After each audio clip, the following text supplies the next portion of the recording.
Mesdames et messieurs, bonsoir et bienvenue à cette grande édition d'information sur ED Télévision, la chaîne de la diaspora congolaise. 3 points essentiels ont été évoqués au cours du point de presse hebdomadaire de la MONUSCO de ce mercredi 14 juin 2017. Suivez ces reportages.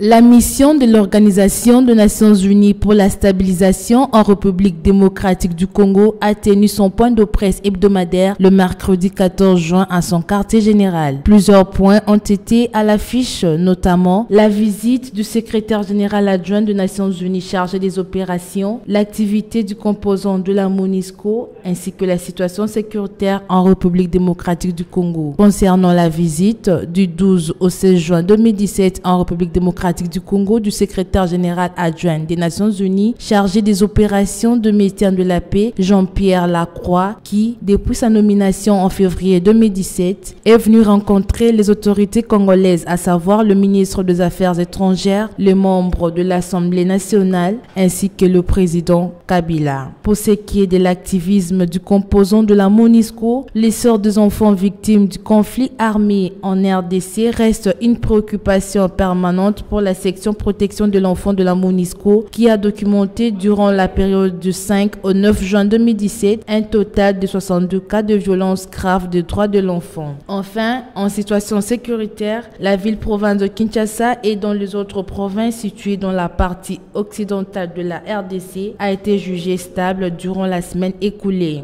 Les provinces du Kasaï et Kasaï central ont été marquées par des activités négatives liées à l'activisme des miliciens Kamena Sapu à Benakalombo, mais également par une tendance à la désolidarisation des populations civiles des éléments de ces groupes armés.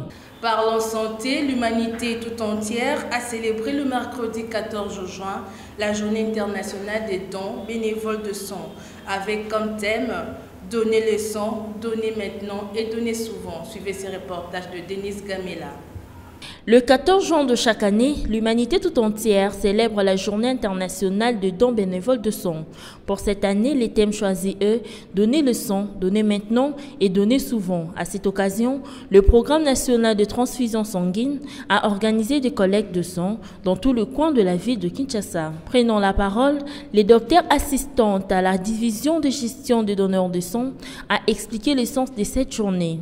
La journée internationale du don bénévole de sang, c'est une journée pendant laquelle on commémore l'acte de don bénévole. On encourage ceux qui donnent le sang d'une manière ou d'une autre. Pour moi, c'était bien réfléchi et c'est qu'on ait quand même un jour pareil en mémoire de tous ces gens-là. Les avantages de donner son sang, premièrement, le plus grand avantage, c'est le fait de savoir que donner vaut mieux que recevoir. C'est le plus grand avantage. Et quand on sait qu'on donne son sang pour sauver des milliers de vies, tu as déjà, comme celui, un monsieur là qui a déjà donné plus de 80 fois. Donc il a déjà sauvé 80 fois de personnes qui peut-être allaient déjà trépasser. C'est un grand avantage pour soi. Et le second avantage, c'est le fait d'être en contact avec ses résultats à répétition. Chaque fois qu'un donneur fait son don, il revient pour avoir les résultats. Et quand il a connaissance de ces résultats, il s'accompagne aussi des conseils. Pour leur part, les donneurs bénévoles de sang sont insatisfaits du déroulement de la journée. À propos de nous, les donneurs, on donne les dons bénévoles, c'est bénévole. Mais ce qui est déplorable, pour moi, personnellement, nous les donneurs dans l'ensemble, nous sommes vraiment, je peux dire, sabotés. C'est notre journée. Nous donnons les sangs bénévoles aux gens que nous ne connaissons même pas. Mais bon, on ne nous a même pas vu quelqu'un au soit du ministère de la Santé, moi personnellement. On ne voit pas. Bon, même si un petit rien du tout comme des polos, de ces choses-là, je n'ai pas vu ça. Bon, on ne nous a pas vraiment mis à la place de nous plutôt. Autre chose, la cérémonie officielle marquant la célébration de la 3e édition de la journée internationale de sensibilisation à l'albinisme a eu lieu le mardi 13 juin dans la grande salle du centre culturel Boboto. Suivez ces reportages de Mignon Chitamba. À l'occasion de la Journée internationale de sensibilisation à l'albinisme célébrée chaque 13 juin de l'année, le ministère des Droits humains, la Commission nationale des droits de l'homme, avec l'appui du Bureau conjoint des Nations unies des droits de l'homme, ont commémoré la dite journée à Kinshasa sous le thème « Avançons avec un espoir renouvelé pour le droit des albinos en RDC ». Cadre choisi, la salle du centre culturel du collège Boboto dans la commune de La Gombe. Pour sa part, le ministre des Droits humains, Marie-Ange Mouchébekwa, a fait un appel à toute personne d'aimer les personnes vivant avec l'albinisme, car ces derniers ne sont pas différents de nous. Je rappelle à l'opinion nationale et internationale que les personnes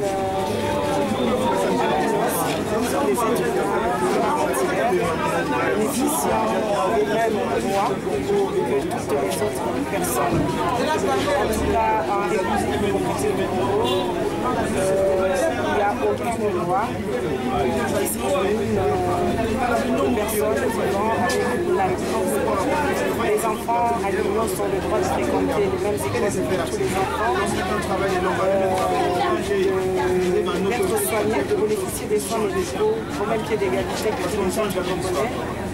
Je sais qu'il y a beaucoup de choses à améliorer et je travaille en étroite collaboration avec mon collègue ministre des Affaires sociales pour améliorer les conditions de personnes vivant avec l'albinisme. Satisfait de cette cérémonie, le président de la fondation Mouimba Terzas s'est exprimé en ces termes. Fierté pour moi parce que même si je mourrais un jour, mais ça restera gravé que non, en RDC il y a un quartier à l'agence Mouimba Terzas qui avait commencé la promotion des albinos, puis voilà maintenant c'est la continuité. Ça me fait du bien parce que le pays, la République démocratique du Congo, le pays est vaste, c'est comme tout un continent, donc aujourd'hui il y a plusieurs ONG des albinos, ça me fait du bien parce que là peut-être Mouimba Terzas n'a pas fait quelque chose, quelqu'un d'autre peut aussi travailler, tout ça parce qu'à travers le monde, je venais de le dire que les gens ne cessent de dire que la République démocratique du Congo c'est un pays modèle à ce qui concerne la considération et l'intégration de la personne vivant avec l'albinisme. De leur côté, les albinos ont également exprimé leur satisfaction. Petit à petit, le gouvernement commence à comprendre les problèmes qui dérangent les personnes vivant avec l'albinisme.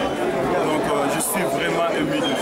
Tout est bien qui finit bien, dit-on. La cérémonie a été sanctionnée par la remise de diplômes d'honneur et des mérites à quelques personnalités de personnes albinos qui ont marqué l'intégration sociale des albinos en République démocratique du Congo. En sport, la 5e édition du Tour cycliste international de la République démocratique du Congo débutera le jeudi 15 juin dans la ville de Goma, au nord Kivu, et qui sera officiellement lancé par le Premier ministre Bruno Tshibala. Suivez ces reportages.